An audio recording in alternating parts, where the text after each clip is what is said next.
was presented officially by the Secretary-General of the OECD, and today the NACP, together with the OECD, are holding a public event to present the core findings and recommendations of the OECD regarding public and business integrity. So what is the working format? First of all, there will be some welcoming speeches from the head of the national agency and our guests, and then we will go over to two subsequent sessions, the first one being dedicated to public integrity and the second one to business integrity. Each session will start with a presentation of the core findings of the review by the OECD, and then we will go over to public discussions and the Q&A session. Approximately at 3:30, but we are already late, we will probably have a coffee break, and after that, at 4, we will start the other session dedicated to public integrity. So let's start, and I'm happy to give the floor for the welcoming speech to Viktor Pavlushchuk, the head of the National Agency on Corruption Prevention. Good afternoon, dear colleagues. I'm happy to welcome all of you here in the premises of the National Agency on Corruption Prevention. And let me mention that in 2023, during the full-scale invasion, the government passed and adopted the action plan for the implementation of the OECD program for Ukraine, and undertook the commitment to comply with the recommendations on integrity and to comply its policy with these recommendations. Last year, we had the first ever sound analysis of this field in Ukraine by this organization. This review aimed to analyze not specific activities or events, but to analyze the system, and it compares the progress made by Ukraine with the average figures and indicators of the EU. And let me quote the review.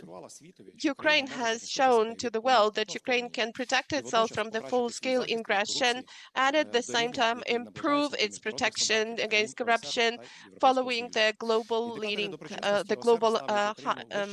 guidelines.